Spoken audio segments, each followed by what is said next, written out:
Hello friends, welcome to day trader Telugu and good evening. Sensex 308 points gain అయ్యి 51,423 దగ్గర close అయితే, Nifty 98 points gain అయ్యి 15,436 దగ్గర క్లోజ్ అవ్వడం జరిగింది.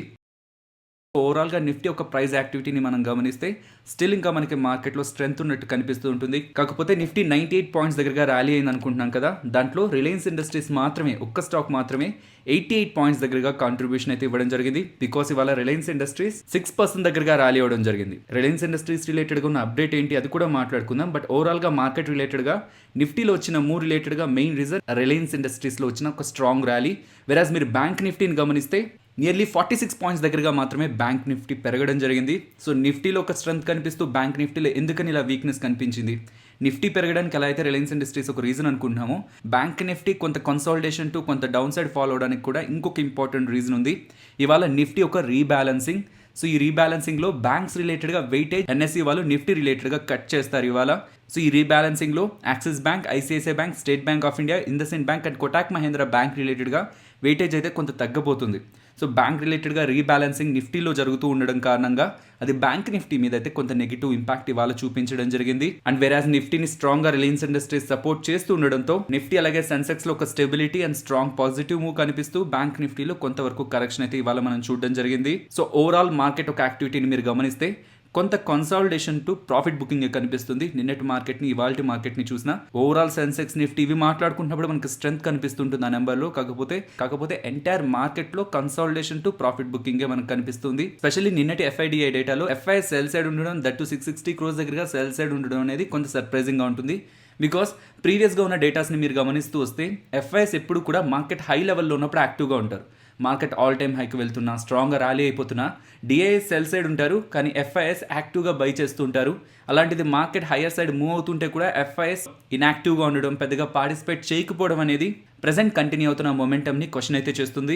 ఓకే, ప్రెజెంట్ మార్కెట్ పరిస్థితి ఏంటి? ప్రెజెంట్ నిఫ్టీ అలాగే bank Nifty almost recent lows నుంచి కొంత ఎక్కువగానే ర్యాలీ అయ్యాయి. సో ఇందాక మాట్లాడుకున్న డేటాని బట్టి మనం బేరిష్ వ్యూని మెయింటైన్ చేయొచ్చా అంటే, మార్కెట్ వెళ్తున్న ట్రెండ్కి ఎప్పుడు కూడా మనం అగైనెస్ట్గా థింక్ చేయకూడదు. సో మనకి కంఫర్ట్ ఉండట్లేదు, కొన్ని ఫ్యాక్టర్స్ని తీసుకొని ట్రెండ్కి అగైనెస్ట్గా మనం ఎప్పుడు డైరెక్షన్ తీసుకోకూడదు.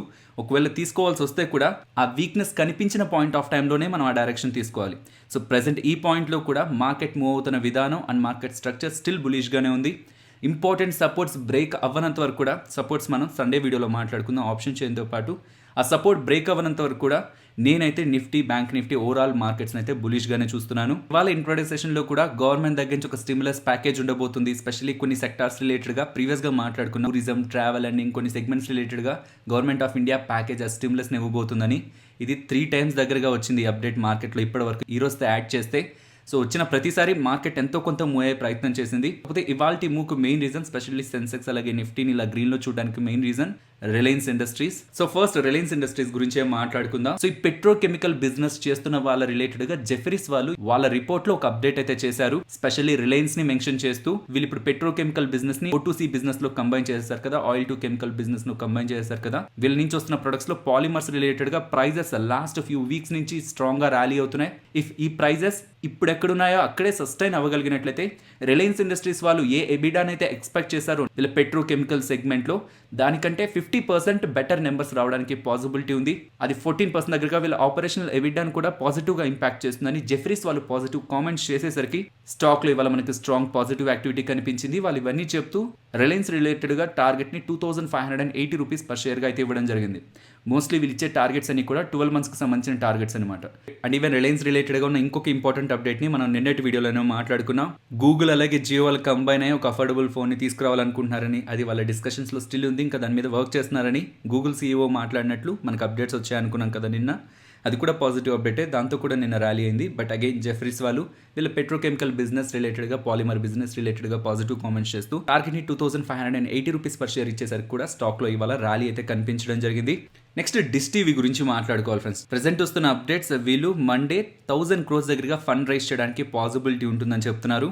సో దాని రిలేటెడ్గా ఫండ్ రైజ్ రిలేటెడ్గా వీళ్ళు చూస్ చేసుకుంటున్న రూట్ రైట్స్ ఇష్యూ అంటున్నారు. సో రైట్స్ ఇష్యూ అంటే కంపెనీ తక్కువ ప్రైస్లో షేర్స్ని కొనుక్కోవచ్చని షేర్ హోల్డర్స్కి అనౌన్స్మెంట్ ఇస్తుందన్నమాట. ఇంట్రెస్టెడ్ షేర్ హోల్డర్స్ ప్రెజెంట్ కంటే తక్కువ ప్రైస్కే వస్తుంది కదా అని, ఇఫ్ కంపెనీ మీద నమ్మకం ఉంటే తక్కువ ప్రైస్లో అదొక ఆపర్చునిటీలో చూస్తూ స్టాక్స్ని కొనే ప్రయత్నం చేస్తారు కంపెనీ దగ్గర నుంచి. అలా ఇన్వెస్టర్స్ దగ్గర నుంచి కంపెనీ డబ్బులు రైజ్ చేస్తుంది. కాకపోతే డిష్ టీవీ రిలేటెడ్గా ప్రీవియస్ వీళ్ళ ఫైనాన్షియల్ రిపోర్ట్స్ చూస్తే కొంత అన్సర్టన్గానే ఉంటాయి. FY20లో నియర్లీ 1450 crore దగ్గరగా లాస్ని పోస్ట్ చేశారు. కానీ FY21లో ఇంతకు ముందు పోస్ట్ చేసిన 3 quarter రిజల్ట్స్ని చూస్తూ వస్తే 500 crore దగ్గరగా ఎబిటా అండ్ 100 crore దగ్గరగా ప్రాఫిట్ని కూడా వీళ్ళు పోస్ట్ చేస్తూ వచ్చారు. కొంత టర్న్ అరౌండ్ అయితే కనిపిస్తుంది బిజినెస్లో. కాకపోతే స్టిల్ వీళ్ళు ఏ సెక్టార్లో అయితే ప్లే చేస్తున్నారో ఆ సెక్టార్ రిలేటెడ్గా మల్టిపుల్ డిఫికల్టీస్ ఉన్నాయి. వాటి రిలేటెడ్గా హై క్యాపిటల్ ఎక్స్పెండిచర్ కావాల్సి ఉంటుంది. కాబట్టి వీళ్ళు 1000 crores దగ్గరగా ఫండ్ రైజ్ చేయాలనుకుంటున్నారు అంటున్నారు. కానీ ఇక్కడ వస్తున్న ఇంపార్టెంట్ అప్డేట్ ఏంటంటే ప్రమోటర్సే పార్టిసిపేట్ చేస్తారంటున్నారు. మీన్స్ ప్రమోటర్సే డబ్బుల్ని ఇన్ఫ్యూజ్ చేయడానికి ప్రయత్నిస్తారంటున్నారు. బికాస్ ఈ కంపెనీలో ప్రమోటర్స్ 7.3% దగ్గరగా వాటాని హోల్డ్ చేస్తుంటే 30% దగ్గరగా బ్యాంక్సే వాటాని హోల్డ్ చేస్తున్నాయి. డిష్ టీవీలో నియర్లీ ఎస్ బ్యాంక్ 24.19% వాటా, HDFC బ్యాంక్ 4.7%, ఇండస్ఇండ్ బ్యాంక్ 3.8%. ఆ బ్యాంక్స్ అన్ని కలిపే నియర్లీ 30% దగ్గరగా వాటాని హోల్డ్ చేస్తున్నాయి. And foreign portfolio investors nearly 10% దగ్గరగా వాటాని హోల్డ్ చేస్తున్నారు. సో బ్యాంక్స్ మోస్ట్లీ పార్టిసిపేట్ చేయవని, కేవలం ప్రమోటర్సే పార్టిసిపేట్ చేస్తారు. ప్రమోటర్సే మనీని ఇన్ఫ్యూజ్ చేయడానికి పాసిబిలిటీ ఉంటుందని వాళ్ళైతే సోర్సెస్ దగ్గర నుంచి అయితే అప్డేట్స్ వస్తున్నాయి. నెక్స్ట్ నిన్నటి వీడియోలో మాట్లాడుకున్నాం కదా, టెక్స్టైల్ కంపెనీ స్పెషల్లీ బ్రాండెడ్ సెగ్మెంట్లో ఈ రూపా కానీ, లక్స్ కానీ, డాలర్ ఇండస్ట్రీస్ కానీ లాస్ట్ 1 monthలో చాలా స్ట్రాంగ్ ట్రాక్షన్ కనిపిస్తుంది ఎంటైర్ ఇండస్ట్రీలోని. ఇవాళ కూడా ఇవి స్ట్రాంగ్గా ర్యాలీ అయ్యాయి. ఈవెన్ ఇప్పటి నుంచనే కాదు, లాస్ట్ 1 month నుంచి కూడా 1 వేలో ఇవి మూవ్ అవుతూనే ఉన్నాయి. ఇవాళ రూపా నియర్లీ 9% దగ్గరగా ర్యాలీ అయితే, లక్స్ నియర్లీ 14% దగ్గరగా, డాలర్ ఇండస్ట్రీస్ నియర్లీ 1.5% దగ్గరగా ర్యాలీ అవ్వడం జరిగింది. నెక్స్ట్ UBL గురించి మాట్లాడుకోవాలి. దీని గురించి మాట్లాడుకునే ముందు రీసెంట్గా కోర్ట్ దగ్గర నుంచి ఒక అప్డేట్ రావడం జరిగింది. విజయ్ మాల్యాకి సంబంధించి ఈడీ వాళ్ళ దగ్గర నియర్లీ 16.15% వాటా UBLకి సంబంధించిన వాటా ఉంది. ఆ వాటాని బ్యాంక్స్కి ట్రాన్స్ఫర్ చేయమని కోర్ట్ దగ్గర నుంచి ఒక అప్డేట్ వచ్చింది. అండ్ ఆ అప్డేట్ తర్వాత బ్యాంక్స్ అన్ని కూడా 16.15% వాటాని ఓపెన్ మార్కెట్లో కానీ అండ్ ఈవెన్ బ్లాక్ డీల్స్ ద్వారా కానీ మార్కెట్లో సెల్ చేసేందుకు ప్రయత్నిస్తున్నాయని, దాని రిలేటెడ్ ఉన్న ఆప్షన్స్ని బ్యాంక్స్ చూస్తున్నాయనేసరికి ఇవాళ మనకి స్టాక్లో ఫాల్ అయితే కనిపించింది. బికాస్ ఓపెన్ మార్కెట్లో సెల్ చేస్తే డెఫినెట్లీ స్టాక్లో ఒక స్ట్రాంగ్ ఇంపాక్ట్ అయితే ఉంటుంది, నెగిటివ్ ఇంపాక్ట్ ఉంటుంది. ఒకవేళ బ్లాక్ డీల్స్తో ఇన్స్టిట్యూషనల్ ఇన్వెస్టర్స్తో ఒకవేళ అయితే ఎక్స్చేంజ్ చేయనట్లయితే దెన్ స్టాక్ మీద అది తక్కువ ఇంపాక్ట్ ఉంటుంది. నెక్స్ట్ నవనీత్ ఎడ్యుకేషన్ గురించి మాట్లాడుకోవాలి. రీసెంట్గా వీళ్ళు బైబ్యాక్ని అనౌన్స్ చేశారు. సో దట్ స్టాక్ రైజ్ అయింది అనుకున్నాం. అండ్ అదే పాయింట్లో అనుకున్నాం బైబ్యాక్ రిలేటెడ్గా స్టాక్ ఇప్పుడు రైజ్ అయినా నెక్స్ట్ వాళ్ళు డీటెయిల్స్ అనౌన్స్ చేసిన తర్వాత డీటెయిల్స్ని బట్టి కూడా స్టాక్ రియాక్ట్ అవుతుందని. వీళ్ళు అనౌన్స్ చేసిన బైబ్యాక్ ప్రైస్ 100 రూపీస్ అనమాట. అండ్ ఈవెన్ కొంటానన్న క్వాంటిటీ కూడా తక్కువ కాదు. ఫైనల్గా వీళ్ళు ఏ రూట్లో బైబ్యాక్ చేస్తారని చెప్పిన దాని రిలేటెడ్గా నెగిటివ్ యాక్షన్ అయితే స్టాక్లో కనిపించింది. వీళ్ళు టెండర్ రూట్లో కాకుండా ఓపెన్ మార్కెట్లోంచి బైబ్యాక్ అయితే చేస్తారని చెప్పారు. ఓపెన్ మార్కెట్ అంటే ఇన్వెస్టర్స్ దగ్గర నుంచి కాదు, వీళ్ళే మార్కెట్లో బైబ్యాక్ చేస్తారనమాట.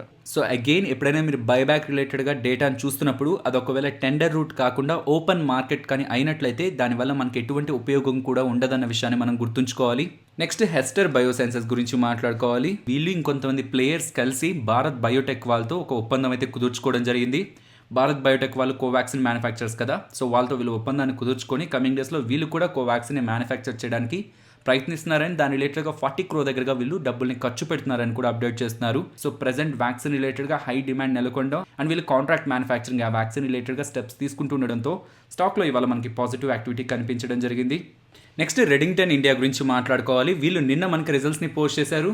ఆ రిజల్ట్స్ రిలేటెడ్గా ఉన్న ఇంపార్టెంట్ ఇమేజెస్ని మీకు టెలిగ్రామ్లో పెడుతూ ఓవరాల్ నెంబర్స్ బాగున్నాయి, స్టాక్ రిలేటెడ్గా మనం పాజిటివ్గా చూడొచ్చని టెలిగ్రామ్లో మెన్షన్ చేశాను. సో స్టాక్ రిలేటెడ్గా ఉన్న నెంబర్స్ మాట్లాడుకునే ముందు రెడింగ్టన్ ఇండియా వాళ్ళు ఏం చేస్తారు, ఏ బిజినెస్ని చేస్తారంటే వీళ్ళు ఎండ్ టు ఎండ్ సప్లై చైన్ని మేనేజ్ చేస్తుంటారు. ఎలక్ట్రానిక్ కంపెనీస్ ఉంటాయి కదా, సో యాపిల్ కానీ, HP కానీ, Dell, Lenovo, Samsung, even Amazon, వీటి రిలేటెడ్గా వీళ్ళు end to end supply chain సర్వీసెస్ని ప్రొవైడ్ చేస్తూ ఉంటారు. వీళ్ళ రిలేటెడ్గా మెజారిటీ బిజినెస్ అంతా కూడా యాపిల్ నుంచి వస్తుంది. FY16లో 15% దగ్గరగా వీళ్ళ రెవెన్యూస్లో యాపిల్ కాంట్రిబ్యూట్ చేస్తుంటే అది గ్రో అవుతూ ప్రెసెంట్ 33% దగ్గరగా ఉంది. వీళ్ళకి ఇండియాలోనూ బిజినెస్ ఉంది అండ్ గ్లోబల్గా కూడా వీళ్ళు బిజినెస్ అయితే చేస్తూ ఉంటారు. Indian business even global business ఈ రెండు కూడా స్ట్రాంగ్ గా గ్రో అవడం జరిగింది. రెవెన్యూస్ లాస్ట్ ఇయర్ తో పోలిస్తే ఈ క్వార్టర్ లో నియర్లీ 22% దగ్గరగా జంప్ కనిపించింది. అండ్ వీళ్ళ ప్రాఫిట్ ఆఫ్టర్ ట్యాక్స్ కూడా లాస్ట్ ఇయర్ సేమ్ క్వార్టర్ లో 127 crore అండ్ లాస్ట్ క్వార్టర్ లో 202 crore పోస్ట్ చేశారు. ఇప్పుడు 303 crores ప్రాఫిట్ అయితే పోస్ట్ చేయడం జరిగింది. ఈవెన్ ₹11.60 దగ్గరగా డివిడెండ్ కూడా ప్రకటించారు. అండ్ ప్రెసెంట్ వీళ్ళ ROCE 70.8 గా ఉంటే వీళ్ళ ROE 25.7 గా ఉంది. వీళ్ళ ఆపరేషన్స్ నుంచి అండ్ ఈవెన్ వీళ్ళు పాజిటివ్ క్యాష్ ఫ్లోస్ ని కూడా జనరేట్ చేయడంతో ఓవరాల్ ఈ నెంబర్స్ కంపెనీ రిలేటెడ్ గా స్ట్రాంగ్ పాజిటివ్ గా అయితే కనిపిస్తున్నాయి. దీంతో ఇవాళ స్టాక్ మనకి 20% దగ్గరగా అప్పర్ సర్క్యూట్ లో క్లోజ్ అవడం జరిగింది. ఈవెన్ మార్కెట్ క్లోజ్ అయిన తర్వాత ఏఎస్ యాక్షన్ కన్స్ట్రక్షన్ ఎక్విప్మెంట్ వీళ్ళు కూడా రిజల్ట్స్ ని పోస్ట్ చేశారు. ఈవెన్ వీళ్ళు కూడా టాప్ లైన్ మీన్స్ రెవెన్యూలో కానీ ప్రాఫిట్ లో కానీ ఒక స్ట్రాంగ్ ఇంప్రూవ్మెంట్ అయితే చూపించారు. అండ్ ఈవెన్ వీళ్ళ డెట్ ని కూడా వీళ్ళకి సంబంధించిన అప్పుల్ని కూడా ఈ క్వార్టర్ లో తగ్గించుకోవడం జరిగింది. సో నెంబర్స్ బాగున్నాయి, డెట్ తగ్గించుకుంటున్నారు అండ్ ఆపరేషన్స్ నుంచి కూడా క్యాష్ ని జనరేట్ చేస్తున్నారు. సో ఓవరాల్ ఏస్ వాళ్ళు యాక్షన్ కన్స్ట్రక్షన్ ఎక్విప్మెంట్ వాళ్ళు పోస్ట్ చేసిన నెంబర్స్ ని మనం పాజిటివ్ గానే చూడొచ్చు.